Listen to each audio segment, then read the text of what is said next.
après deux attaques, dont une particulièrement intense cette nuit. Je voudrais vous dire que d'abord le temps est à l'émotion, évidemment. Un gamin de 17 ans est mort et les gamins de 17 ans ne doivent pas mourir. Je pense aussi parce que ces douleurs s'additionnent aux vigiles qui avaient en charge de garder ce lieu de justice, et qui a failli mourir brûlé cette nuit. Je pense aussi aux plus de 130 policiers et gendarmes qui ont été blessés. Après le temps de l'émotion, il y a le temps de la justice. Et plus que jamais, nous avons besoin de justice, et la justice est notre pacte social. Je veux d'ailleurs, à ce titre, rappeler qu'une information est ouverte contre un policier et non pas contre la police. Et que les amalgames qui d'ores et déjà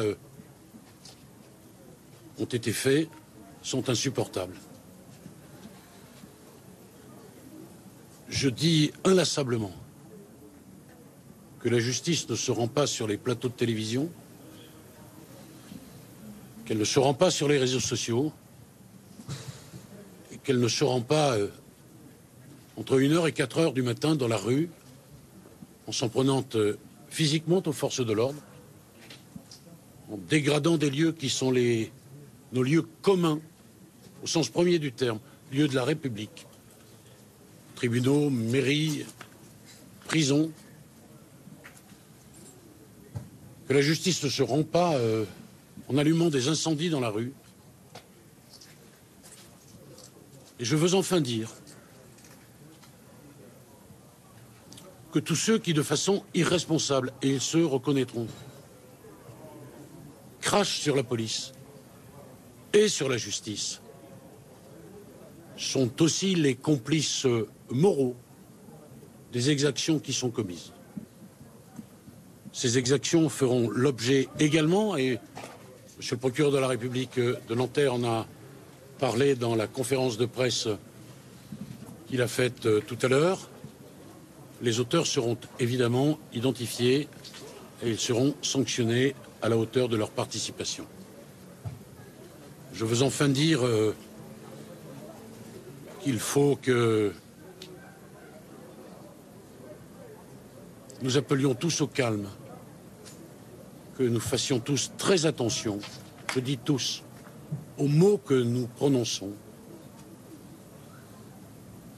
Et je redis toute ma confiance dans la justice de notre pays. C'est la seule façon d'aller vers l'apaisement. C'est de faire confiance dans la justice qui est rendue en toute indépendance. Il y a, je l'ai dit, plusieurs temps. La justice ne se rend pas en quelques minutes. Et il faut respecter ce temps. Voilà, mesdames et messieurs, ce que je voulais vous dire. Et enfin, bien sûr, j'ai une pensée particulière pour le personnel qui est ici. Au bord des larmes, vous l'avez vu. Ils ne comprennent pas, ils ne peuvent pas comprendre. Et je veux rappeler, enfin, que le tribunal de proximité, c'est un tribunal qui se consacre exclusivement ou presque à des gens modestes. Vous savez ce qui devait se passer ici cet après-midi? C'était une audience consacrée au surendettement. C'est des gens dans la difficulté qui devaient être aidés par la justice. Eh bien, ce ne sera pas possible. Donc évidemment, j'ai voulu assurer le personnel de mon total soutien, tant en mon nom personnel qu'au nom de tout le ministère. Nous ferons en sorte évidemment de rénover au plus vite ces bâtiments, de leur permettre de retrouver ces lieux qui sont les leurs et dans lesquels ils font un travail quotidien qui est absolument remarquable. Voilà, je vais maintenant me rendre à Fresnes, à la prison qui a fait aussi l'objet d'attaques cette nuit. Il faut que tout cela cesse, que nous retrouvions le calme et tous ceux qui font en sorte que ce soit la défiance qui devienne la règle quand on évoque nos institutions, ceux-là, je le redis, sont lourdement responsables de cette situation. Je vous remercie. Merci beaucoup.